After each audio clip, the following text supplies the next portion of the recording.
estudiantes, como es nuestro acuerdo, voy a enviar el resumen de la clase que tuvimos virtual y quiero hacer como varias precisiones referente a ello. ¿Listo? Entonces vamos a empezar.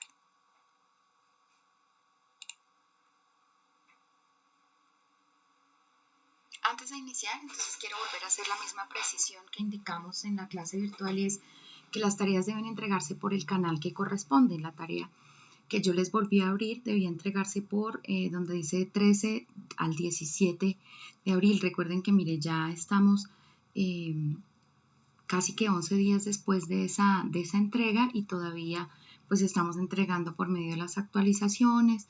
Entonces entiendo que esta situación se viene presentando un poco por la adaptación y hemos hecho muchos ajustes. Entonces quiero recordarles que es necesario que la ingresen por ahí para poder registrar evaluación. También quiero recordarles que es necesario que ingresemos a las clases virtuales, pues debido a que allí nosotros vamos a poder tener una mejor interacción y podremos entonces tener una comunicación más asertiva, lo que nos permite pues que haya una construcción de explicaciones, que es lo que nos interesa. ¿Listo?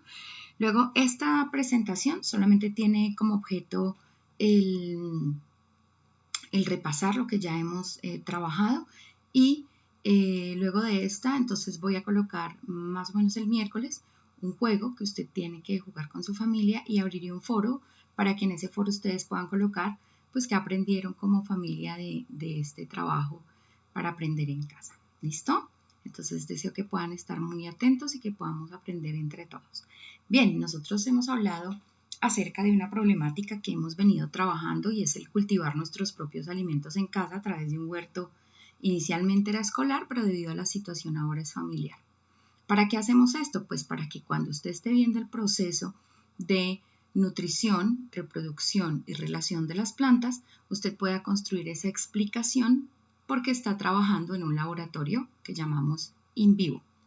¿Listo? Usted está viendo esa situación en vivo y en directo y además esta beneficiaría a su familia a través de la producción de alimentos. Una de las situaciones que nosotros hemos tratado de explicar es acerca de la nutrición y la relación de las plantas y de los organismos en general con su medio, y esto lo podemos explicar a nivel celular y a través de la membrana plasmática y el transporte que se genera a través de la misma. Por esa razón, nosotros es importante que reconozcamos y recordemos que la membrana plasmática tiene básicamente tres componentes: lípidos o grasas. ¿Listo? Recuerden que estas son hidrofóbicas, proteínas que sirven para el transporte hacia el interior de la membrana o hacia el exterior de la misma, y carbohidratos o glúcidos. Este es más o menos el modelo de la membrana de mosaico fluido, donde vamos a encontrar los fosfolípidos, ¿cierto? Las casas de fosfato y las colitas de lípidos, donde vamos a suponer que esta parte es la parte externa de la célula y esta parte es la parte interna de la célula. Entendamos que es un mosaico fluido, como lo indican las flechitas, es que se mueve, no es una membrana rígida, y además de no ser rígida es semipermeable y es selectiva, es decir, no cualquier componente entra dentro de la célula y no cualquiera sale. ¿Listo? Hay unos mecanismos que son los que hemos venido estudiando. ¿Cómo afectan ciertas sustancias o ciertas condiciones la fluidez de la membrana? La fluidez de la membrana se ve afectada o aumenta la fluidez cuando la temperatura aumenta o cuando los ácidos grasos o grasas, los lípidos que hay, son insaturados, y cuando se vuelve un poco más rígida cuando consumimos lípidos de cadena larga saturados, o cuando consumimos altas concentraciones de colesterol. No quiere decir que no debamos consumir colesterol, sino que debemos consumir una cantidad moderada, apropiada para cada edad, talla y peso. Este es un resumen más o menos concreto de lo que la membrana celular es. Es interesante que esta sea la parte que ustedes consignen en su folder. Vuelvo y repito, la membrana plasmática es un mosaico fluido por los tres componentes básicos que ya hemos hablado. En el caso de las proteínas vamos a encontrar proteínas integrales, es decir, que van a atravesar la membrana celular, y proteínas periféricas, es decir, que van a estar sobre la superficie. ¿Cuál es la función? Entonces la función de esas proteínas será el transporte y la comunicación con el medio. el medio interno de la célula y el medio externo de la misma. Los lípidos o grasas, vamos a tener fosfolípidos, colesterol y glucolípidos, es decir, asociados al fosfato y asociados a los carbohidratos, que ellos son los que en realidad forman la bicapa lipídica o la membrana celular y actúan como una barrera, como ya lo habíamos dicho, semipermeable y selectiva. Los carbohidratos o glúcidos, podemos tener glucolípidos, es decir, carbohidratos unidos a grasas, y glucoproteínas, carbohidratos unidos a proteínas, que forman la parte externa o están en la parte externa y le generan una asimetría a la membrana. Es decir, la membrana no es igual en la parte externa que en la parte interna. ¿Listo?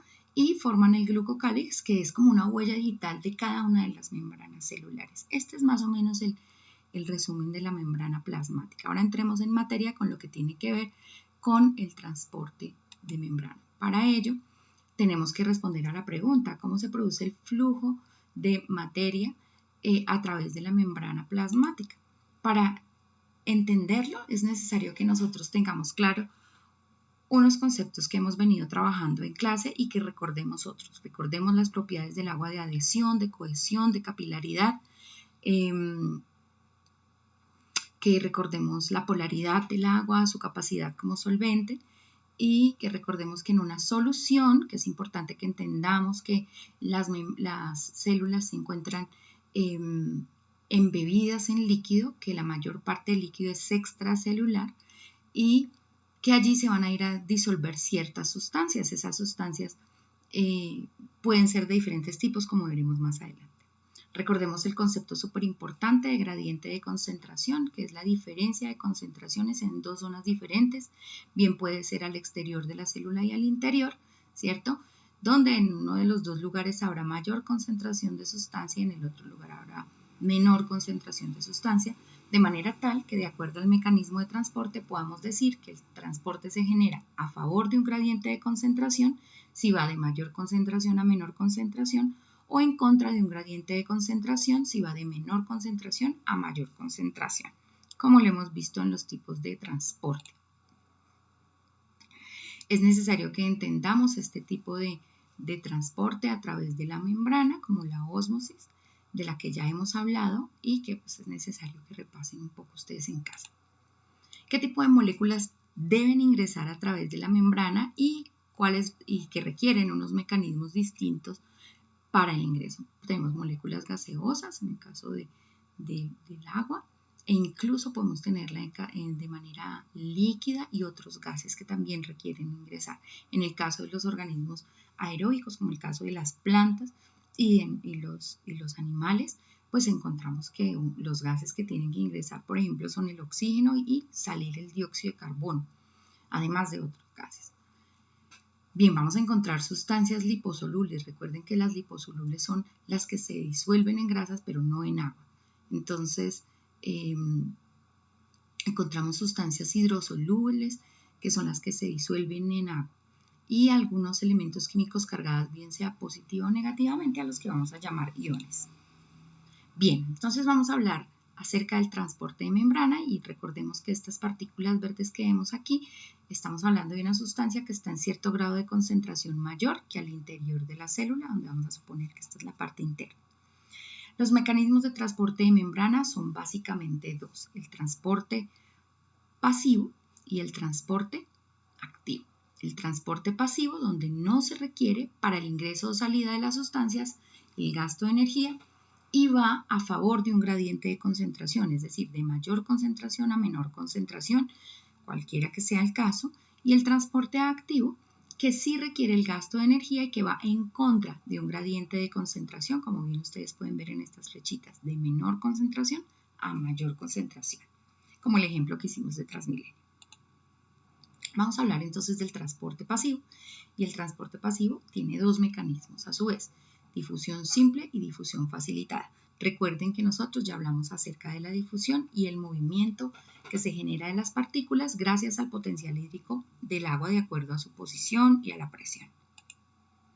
Entonces la difusión simple tiene que ver con el paso de las moléculas a favor de un gradiente de concentración, es decir, de mayor concentración a menor concentración, y no requiere ningún tipo de ayuda. Simplemente a través de la membrana van a pasar sustancias hidrofóbicas como el dióxido de carbono, el nitrógeno, el oxígeno y el benceno y algunas otras sustancias o algunas pequeñas moléculas sin carga. En el caso del agua vamos a hablar más adelante cómo ingresa el agua, ¿no? Entonces vamos a hablar que es de mayor concentración a menor concentración. Esa es la difusión simple. No olviden ir a Biomodel para que puedan ver ustedes mismos las animaciones para entender. Encontramos entonces algunos canales iónicos por el cual van a ingresar los iones. ¿Listo? Ahora vamos a hablar de la difusión facilitada y esa difusión entonces requiere una ayuda. Como dice facilitada, es que alguna entidad la facilita. Recuerden que como es difusión y es transporte pasivo, será a favor de un gradiente de concentración, es decir, va de mayor concentración a menor concentración. ¿Listo? Entonces, en esa difusión facilitada del transporte pasivo, es probable que encontremos el ingreso a través de proteínas de membrana que van a generar un canal, sustancias como aminoácidos o glucosa. ¿Listo? Ya que no pueden pasar libremente por la membrana y necesitan que unas proteínas que son integrales o de superficie que vamos a llamar carrier o cargadoras, por así decirlo, van a ingresar a la célula o van a salir de ella. Recuerden, a favor de un gradiente de concentración. Bien, para hablar de la difusión facilitada, entonces nosotros tenemos que hablar acerca de que pensémonos que tiene que ser específica y saturable. ¿Qué quiere decir específica? Que hay unas proteínas específicas para, por ejemplo, dar el ingreso a la glucosa o dar el ingreso a las sustancias que requieren ingresar y que no pueden ingresar por difusión simple y requieren la ayuda de proteínas. Entonces es saturable porque solamente van a ingresar una cierta cantidad de moléculas y cuando esa cierta cantidad de moléculas se llene o se sature, entonces se cerrará la proteína e ingresarán esas sustancias, como ustedes se dan cuenta, a favor del gradiente de concentración. Lo voy a repetir muchas veces. Pasemos entonces al transporte activo, que es el que requiere energía. Y requiere energía porque es mucho más difícil ir en contra de un gradiente de concentración, es decir, de donde hay menos moléculas a donde hay más moléculas. ¿Listo? Entonces, ese transporte activo requiere la inyección de energía. La energía se va a llamar ATP porque los enlaces de esta molécula de adenosín trifosfato pues son de alta energía y proveen la misma para cada una de estas reacciones. ¿Listo? Como va en contra del gradiente de concentración, lo vamos a poder ver a través de proteínas transportadoras. Si se transporta una sola molécula, entonces vamos a hablar del uniporte. Si se transportan dos moléculas al mismo tiempo al interior o al exterior, vamos a hablar del simporte. Y si se transporta una molécula al exterior y otra al interior al mismo tiempo, vamos a hablar de el antiporte. En resumen, los transportes de membrana puede ser transporte pasivo con movimiento a favor de un gradiente de concentración que no requiere el gasto de energía y que puede ser difusión simple mediante la bicapa o mediante canales de proteínas. ¿Listo? O puede ser difusión facilitada que siempre será ayudada por proteínas transportadoras o carrier. En el caso del transporte activo, debe haber un movimiento en contra del gradiente de concentración, requerirá energía. Vamos a encontrar las bombas iónicas como la bomba sodio-potasio y vamos a encontrar el transporte en masa, del que vamos a hablar inmediatamente. ¿Listo? El transporte en masa va a ser endocitosis y exocitosis. Como hablábamos en clase, es el mecanismo de la endocitosis, es el mecanismo por el cual, por ejemplo, el SARS-CoV-2 causante de la COVID-19 ingresa a cada una de las células del epitelio pulmonar, de los alveolos. Entonces vamos a hablar un poco de ese transporte en masa mediado por vesículas. ¿Qué son vesículas? Son pequeños englobamientos de la membrana celular. Tenemos dos tipos, que puede ser endocitosis y que permite, como su nombre lo indica, ingresar a la célula.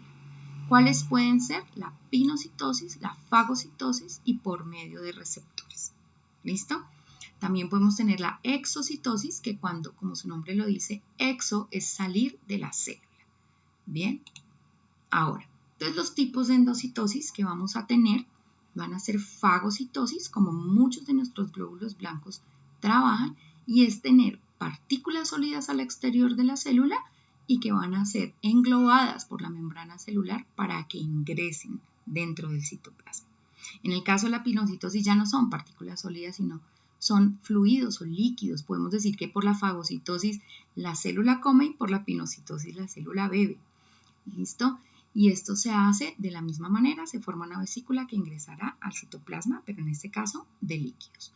En el caso de la endocitosis por receptores, que es más o menos como funciona el SARS-CoV-2 con la membrana celular, que tiene una proteína que se llama ECA, esa proteína es reconocida, ¿cierto? La proteína ECA de las células es reconocida y es también adherida por la proteína S del SARS-CoV-2 y hace que se englobe dentro de la célula e ingrese a la célula y como parásito obligado, entonces utilice la maquinaria de la célula para reproducirse. ¿Listo?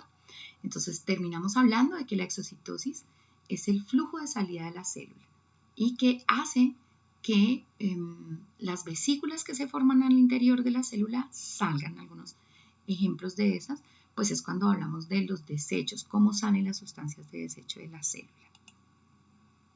Entonces, recordemos un poco de fagocitosis y pinocitosis, que en el caso de la pinocitosis estaremos hablando de fluidos, mientras que en el caso de la fagocitosis estaremos hablando de sólidos. ¿Listo? Estos conceptos los vamos a revisar mucho más adelante.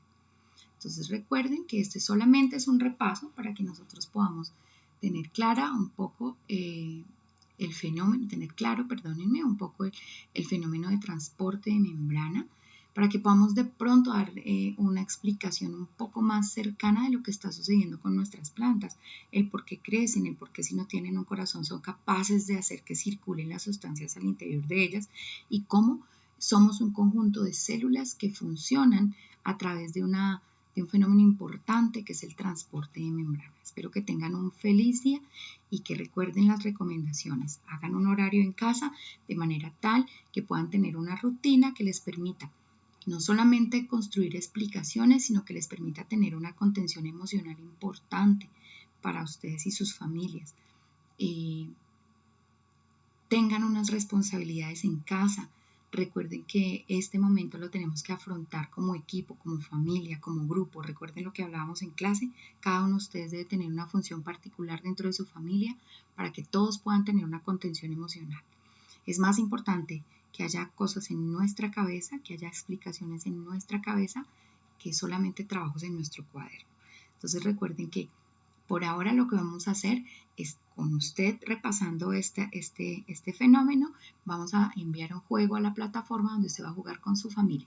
Luego abriremos un foro en el que usted podrá opinar qué fue lo que usted aprendió. ¿Listo? Un abrazo para todos.